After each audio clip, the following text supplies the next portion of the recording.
Hello everyone, welcome to my channel. आज हम इस वीडियो में हुंड्स रूल डिस्कस करेंगे। इसे Hund's rule of maximum multiplicity भी कहा जाता है। एक इंपॉर्टेंट टॉपिक है, एक इंपॉर्टेंट कॉन्सेप्ट है 11th, 12th and BSc level के एग्जाम्स के लिए। बेसिकली हुंड्स रूल की सहायता से हम इलेक्ट्रॉनिक कन्फिग्यूरेशंस निकालना सीखते हैं। जो पिछले वीडियोस में हमने जितने भी देखा, अबाउ का प्रिंसिपल, पॉली एक्सक्लूजन प्रिंसिपल, इन सभी का मेन एम वही है कि इन सभी प्रिंसिपल को यूज करके हम इलेक्ट्रॉनिक कन्फिग्यूरेशंस निकालना सीखते हैं। ठीक है, किसी भी एलिमेंट के किसी भी एलिमेंट का इलेक्ट्रॉनिक कॉन्फ़िगरेशंस हम इन सभी रूल्स को ध्यान में रखकर ही निकालते हैं। अगर आपको इलेक्ट्रॉनिक कॉन्फ़िगरेशंस भी पूछा जाता है तो इन सभी जो रूल्स हैं इनको ध्यान रखकर ही आपको पूरा निकालना पड़ेगा। तो मेनली जो है, अगर आपको ये सभी रूल्स प्रिंसिपल पता है तो आप बहुत इजीली जो है इलेक्ट्रॉनिक कॉन्फ़िगरेशंस निकाल सकते हैं, जो हम आगे आने वाले वीडियोस में डिस्कस करेंगे कि किस प्रकार से इलेक्ट्रॉनिक कॉन्फ़िगरेशंस निकाला जाता है। आज हम डिस्कस करेंगे हुंड्स रूल्स। ठीक है, तो the scientist Hund is suggested a approach to fill electron in orbitals. This is known as Hund's rule of maximum multiplicity and is stated as the distribution of electron in orbitals of a subcell is done in such a way that the unpaired electron are maximum and the their spin is in the same direction. Okay, so basically बहुत simple सा principal है इनका।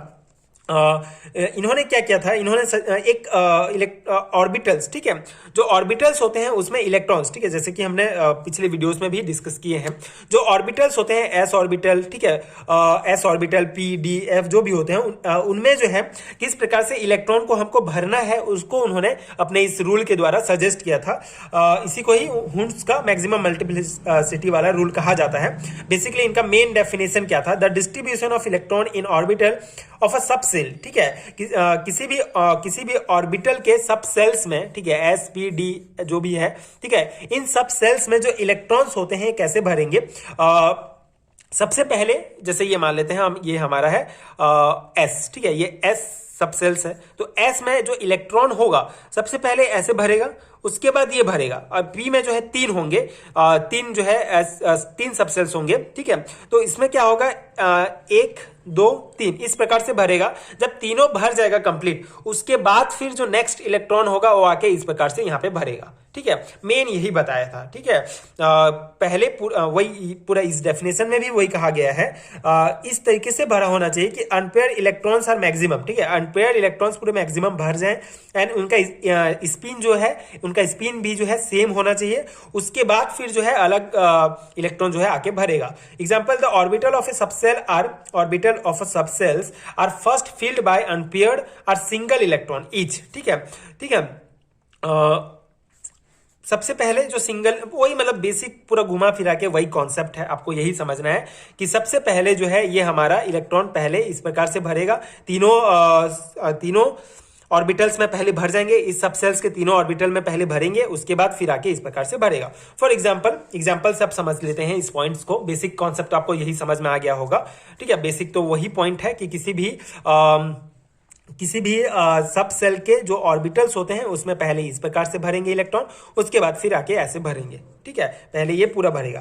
तो for example जैसे कि electronic configurations अगर हम देखें नाइट्रोजन का, तो 1s2 2s2 2p3 होता है। According to Hund's rule the 3 electrons of 2p3, ठीक है, will occupy px py pz orbitals singly the will be singly and will be with parallel spin and with the number of electrons increase by one of the oxygen, one as oxygen, the pairing of px is done. Further the pairing is done by the fluorine. Basically वही यहाँ पे nitrogen का electronic configuration हमने देखा। इसका जो last इसमें last cell में क्या है, P3 है सब सेल में। ठीक है, ये P है तो इसमें 3 है, तो यहाँ पे 3 है तो PX PY PZ होगा। तो पहले ये भरेगा, ऐसे भरेगा, ऐसे भरेगा। अब आगे का जगह अगर हम इलेक्ट्रॉनिक कॉन्फ़िगरेशंस देखें, ठीक है, जैसे कि यहाँ पे आप पूरा समझ लेंगे, ये है। ठीक है, तो इसके लास्ट में P3 है तो 1 2 3 ऐसे भरेगा। P4 है, ऑक्सीजन का 8 है, तो 1 2 3 ऐसे भरेगा। उसके बाद जो चौथा नंबर वाला जो इलेक्ट्रॉन है वो आके यहाँ भरेगा। उसके बाद 5 1 2 3 ऐसे भरेगा। उसके बाद यहाँ पे जो चौथा और पांचवा है यहाँ ऐसे आके भरेगा। इस प्रकार से इलेक्ट्रॉनिक कॉन्फ़िगरेशंस में यूज करते हैं हुन्स रूल का। ठीक है, मेन कॉन्सेप्ट ये है, जो लास्ट वाला जो ऑर्बिटल होगा, लास्ट वाला जो सेल होगा, उसमें इस ऑर्बिटल्स में इस प्रकार से भरेंगे, पहले ही पूरे कंप्लीट होंगे, उसके बाद आके डबल होगा।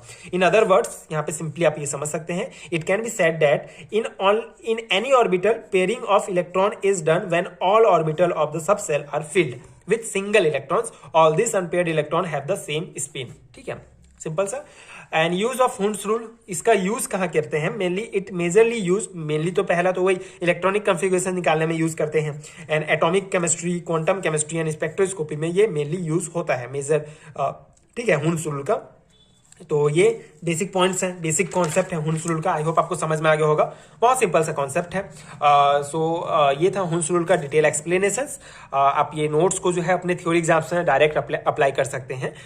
जनरली 2 और 3 मार्क्स में पूछा जाता है, तो आप अपने अकॉर्डिंग जो है इसको कॉन्सेप्ट समझ में आ गया तो आप अपने से भी पूरा लिख सकते हैं जो भी पॉइंट्स हैं उसको। एंड अगर आपको इसका पीडीएफ चाहिए तो नीचे डिस्क्रिप्शन बॉक्स में आपको लिंक मिलेगा पीडीएफ स्टोर का, वहां से आप बीएससी एंड एमएससी लेवल के सारे हैंड रिटन नोट्स ले सकते हैं। एंड अगर वीडियो हेल्पफुल है तो आगे के वीडियोस देखने के लिए प्लीज चैनल के साथ जुड़े रहिए, प्लीज सपोर्ट कीजिए, like share subscribe to my channel, and thank you so much for watching.